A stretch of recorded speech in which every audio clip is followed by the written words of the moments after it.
Cyber ವಂಚಕರ ಹೆಡೆಮುರಿ ಕಟ್ಟುವುದಕ್ಕೆ ರಾಜ್ಯ ಸರ್ಕಾರ ಸಿದ್ಧ ಆಗಿದೆ.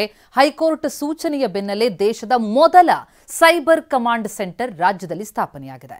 ಸೈಬರ್ ಕಮಾಂಡ್ ಸೆಂಟರ್ ಅಂದ್ರೆ ಹೇಗೆ ಕಾರ್ಯನಿರ್ವಹಿಸುತ್ತೆ, ಈ ಬಗ್ಗೆ ಸ್ಪೆಷಲ್ ಸ್ಟೋರಿ ಇಲ್ಲಿದೆ ನೋಡಿ.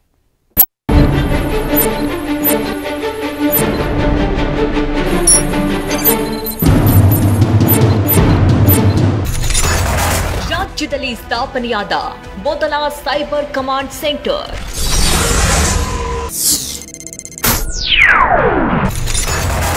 ಸೈಬರ್ ಕಮಾಂಡ್ ಸೆಂಟರ್ನಲ್ಲಿ 4 ವಿಂಗ್ಗಳ ರಚನೆ.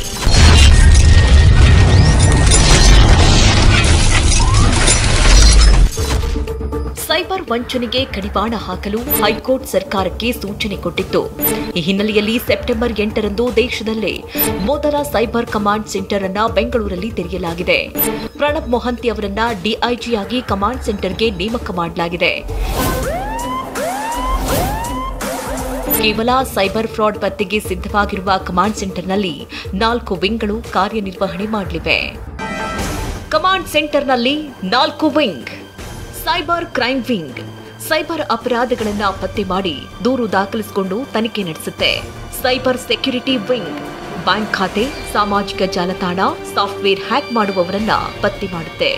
ಐಡಿಟಿಯು ವಿಂಗ್ ಸೈಬರ್ ಅಪರಾಧಿಗಳ ಸ್ಥಳ ಪತ್ತೆ ಮಾಡೋದು, ಸಾಮಾಜಿಕ ಜಾಲತಾಣಗಳ ಸಂಸ್ಥೆಗಳಿಂದ ಮಾಹಿತಿ ಪಡೆಯುವುದು, ಐಪಿ ಅಡ್ರೆಸ್ ಪತ್ತೆ ಮಾಡುತ್ತೆ. ತರಬೇತಿ, ಸಾಮರ್ಥ್ಯ ವೃದ್ಧಿ ಮತ್ತು ಜನಜಾಗೃತಿ ದಳ ಸೈಬರ್ ಕಮಾಂಡ್ ಸೆಂಟರ್ ಅಧಿಕಾರಿಗಳಿಗೆ ತರಬೇತಿ ನೀಡುವುದು, ಟೆಕ್ನಿಕಲ್ ಜ್ಞಾನ ವೃದ್ಧಿ ಮಾಡುವುದು, ಹೊಸ ತಂತ್ರಜ್ಞಾನಗಳ ತಿಳುವಳಿಕೆ ನೀಡುವುದು ಮತ್ತು ಸಾರ್ವಜನಿಕರು ಮತ್ತು ವಿದ್ಯಾರ್ಥಿಗಳಿಗೆ ಸೈಬರ್ ಅಪರಾಧ ಅರಿವು ಮೂಡಿಸುವ ಕೆಲಸ ಮಾಡುತ್ತೆ.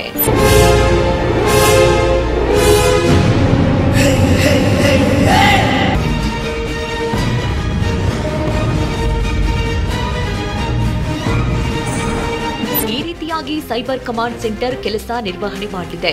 45 ಸೈಬರ್ ಪೊಲೀಸ್ ಠಾಣೆಗಳು ಬೆಂಗಳೂರು ನಗರದಲ್ಲಿವೆ.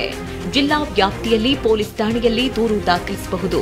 ಜಿಲ್ಲೆಗಳಲ್ಲಿ ದಾಖಲಾಗುವ ಪ್ರಕರಣಗಳು ಎಸ್ಪಿಗಳ ಅಧೀನದಲ್ಲಿ ತನಿಖೆಗೆ ಒಳಪಟ್ಟಿರುತ್ತೆ. ಪೊಲೀಸ್ ಕಂಪ್ಯೂಟರ್ ವಿಂಗ್ ಅಥವಾ SCRV ಅಂತ ಇತ್ತು, ಅದು ಈಗ ಇನ್ಫಾರ್ಮೇಶನ್ ಸೆಕ್ಯೂರಿಟಿ ವಿಂಗ್ ಅಂತ ಕೆಲಸ ಮಾಡ್ತಾ ಇದೆ. ಸೈಬರ್ ಕಮಾಂಡ್ ಯಾವುದಿದೆ ಹೆಡ್ ಕ್ವಾರ್ಟರ್ಸ್ ಅಲ್ಲಿ ಡಿಜಿ ಸೈಬರ್ ಕಮಾಂಡ್ ಕೆಳಗಡೆ ಒಬ್ಬ ಸೆಕೆಂಡ್ ಇನ್ ಕಮಾಂಡ್, ಇನ್ನೂ ಒಂದು 3rd ಲೇಯರಲ್ಲಿ ಕೆಲವು SPs ಇದ್ದಾರೆ. SPs ಬೇರೆ ಬೇರೆ ಕೆಲಸ ನೋಡ್ತಿರ್ತಾರೆ. ಸೊ ಮತ್ತೆ ಇನ್ಫಾರ್ಮೇಷನ್ ಸೆಕ್ಯೂರಿಟಿ ಆಫೀಸರ್ ಅಂದರೆ ನಾವು ಸೈಬರ್ ಸೆಕ್ಯೂರಿಟಿನೂ ನೋಡ್ಕೊಳ್ತೀವಿ. ಅಂದರೆ ಡೇಟಾ ಬ್ರೀಚಸ್ ಆಗಲಿ ಅಥವಾ ಯಾವುದು ಇನ್ಫ್ರಾಸ್ಟ್ರಕ್ಚರ್ ಮೇಲೆ ಅಟ್ಯಾಕ್ ಆಗಲಿ, ಆಡಿಟ್ ಆಗಲಿ, ಇವೆಲ್ಲ ಬೇರೆ ಥರದ್ದು. ಇವೆಲ್ಲ ಯಾವ್ದು ನಾವು ಹೇಳ್ತಾ ಇದ್ದೀವಿ, ಅದು ಕರ್ನಾಟಕ ಸೈಬರ್ ಸೆಕ್ಯೂರಿಟಿ ಪಾಲಿಸಿ ಅಂತ ಒಂದು ಡಾಕ್ಯುಮೆಂಟ್ ಬಂದಿದೆ 23ರಲ್ಲಿ. ಅದ ಪ್ರಕಾರ ಸರ್ಕಾರ ಅದನ್ನು ರಚಿಸಿದ್ದು. ಈಗಾಗಲೇ 16,000 ಪ್ರಕರಣಗಳು ಇತ್ಯರ್ಥವಾಗದೆ ಬಾಕಿ ಉಳಿದಿದೆ. ಅಲ್ಲದೆ ದಿನೇ ದಿನೇ ಸೈಬರ್ ಪ್ರಕರಣ ಜಾಸ್ತಿ ಆಗ್ತಲೇ ಇದೆ. ರಾಜ್ಯ ಸರ್ಕಾರ ಸ್ಥಾಪನೆ ಮಾಡಿರುವ ಸೈಬರ್ ಕಮಾಂಡ್ ಸೆಂಟರ್ನಿಂದಾದ್ರೂ ಸೈಬರ್ ಕ್ರೈಮ್ ಕಂಟ್ರೋಲ್ ಆಗುತ್ತಾ? ಕಾದು ನೋಡಬೇಕು. ಕಿರಣ್ KV ಜೊತೆ ವಿಕಾಸ್, TV9 ಬೆಂಗಳೂರು.